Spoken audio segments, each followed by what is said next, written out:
हादरून गेलं, कारण या दरोड्यात तब्बल 5.5 किलो सोनं आणि 32 किलो चांदी चोरीला गेली होती। या प्रकरणात आरोपी अमोल खोतकरचा पोलिसांनी चकमकीत खात्माही केला।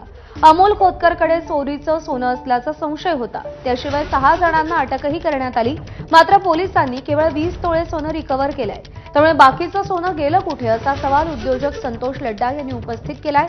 दरम्यान लड्डा यांच्याकडे एवढं सोनं आलं कुठून, घरात एवढं सोनं का ठेवलं, घरात एवढं सोनं असताना सीसीटीव्ही का लावले नाहीत, या सगळ्या प्रश्नांची उत्तरं आम्ही लड्डांना विचारली आणि उद्योजक संतोष लड्डा यांनी एबीपी माझाला या सगळ्या प्रश्नांची उत्तरं दिली आहेत। आपण पाहूया।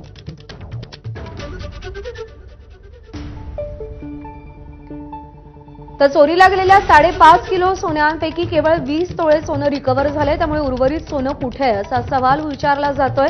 ते सोनं आता कशा पद्धतीने रिकव्हर केलं जाणार आहे याकडे देखील लक्ष आहे।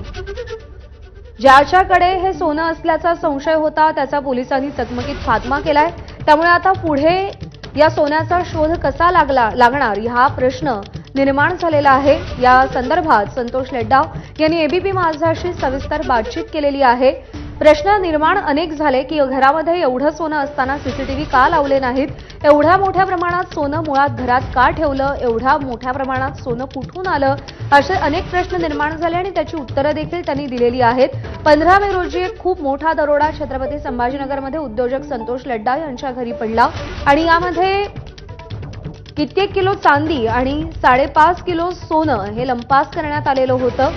दरम्यान जे सोनं चोरीला गेलं त्यापैकी केवळ 20 तोळे म्हणजेच एकूण चोरीला गेलेल्या सोन्याच्या केवळ 3% सोनं लड्डांना परत मिळालंय। त्यामुळे उर्वरित सोन्याचा हिशोब काय, ते सोनं कशा पद्धतीनं शोधणार याकडे देखील सगळ्यांचं लक्ष लागलेलं आहे आणि यावरून आता राजकीय प्रतिक्रिया देखील उमटायला सुरुवात झालेली आहे। संजय शिरसाट यांनी या प्रकरणावर प्रतिक्रिया देत सरकारला घरचा आहेर दिलेला आहे, तर दुसरीकडे आपल्याला आपण गमावलेलं सगळं सोनं परत मिळावं अशी अपेक्षा संतोष लड्डा यांनी व्यक्त केली आहे।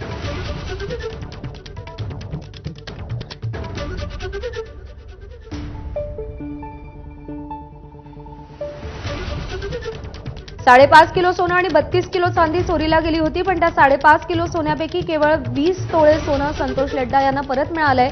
त्यामुळे उर्वरित सोनं नेमकं कुठे आहे, ते कशा पद्धतीने रिकव्हर केलं जाणार हा प्रश्न सध्याच्या घडीला अत्यंत महत्त्वाचा आहे। पोलिसांकडून शोध घेतला जातोय।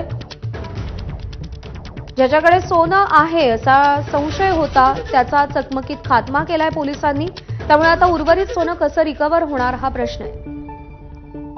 सगळ्यात महत्त्वाचा एक प्रश्न असा होता की एवढं सोनं आलं कुठून, हे मी सांगितलं ना तुम्हाला की 30 वर्षापासून मी काम करतोय, कष्ट करून कमवलेलं आहे। माझ्या मिसेसला छंद आहे दागदागिने बनवायचा, दागदागिने बनवलेले आहेत तिने, छोटे मोठे करत इथपर्यंत आलेलो आहेत आम्ही। सगळं लिगली हा, सगळं लिगली आहे, सगळं पेपरवर आहे। काय भावना आहेत या सगळ्या सोन्यासोबत? भावना त्याच ना, भावना जोडलेल्या आहेत। एवढ्या कष्टाने केलं म्हणून सांगितलं ना की एवढ्या कष्टाने मेहनतीने केलेलं आहे।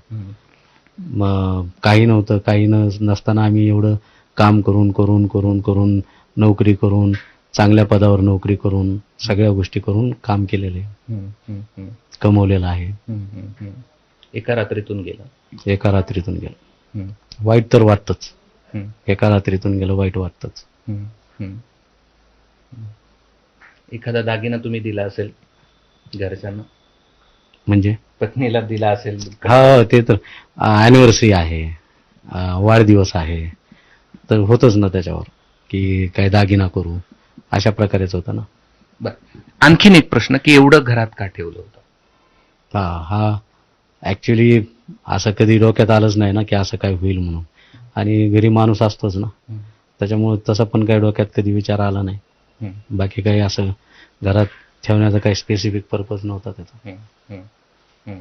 बरं, तुमची एवढी मोठी कंपनी आहे, कंपनीमध्ये तुमच्याकडे एवढे मोठे कामगार आहेत, तिथं तुमच्याकडे सीसीटीव्ही आहे, मग कधी असं वाटलं नाही की एवढं सोनं घरात आहे आपण सीसीटीव्ही लावला? हो, ऍक्च्युली काय होतं ना, तो प्लॅन होता लावायचा, मी माणसाला पण सांगितलं होतं, केबल पण लावलेल्या होत्या, पण ते कामाच्या भरामध्ये जे राहून गेलं, नंतर ते विसरून गेलं सगळ्याच गोष्टी लावण्याच्या वगैरे। असं काही त्याला कारण नव्हतं की का नाही लावले म्हणून, तेवढं राहून गेला तो पार्ट। बरं, पहिला प्रश्न, आरोपी पकडले गेलेत मात्र सोनं अजून मिळालं नाही, पोलिसांनी तुम्हाला काही सांगितलंय का? नाही, याच्याबद्दल तर काय अशी स्पेसिफिक माहिती नाही आहे माझ्याकडं. पण काल जे कोर्टात त्यांनी काही जमा केलेलं आहे त्याच्याबद्दलच माहिती आहे की ते कुठल्या तरी आरोपीकडनं भेटलेलं आहे त्यांना. किती मिळालंय? काहीतरी 19.5 समथिंग तोळे 20 तोळे असं जवळपास आहे ते. एक्झॅक्ट फिगर मला नाही सांगता येणार कारण मी तितकं डिटेल नाही बघितलेलं.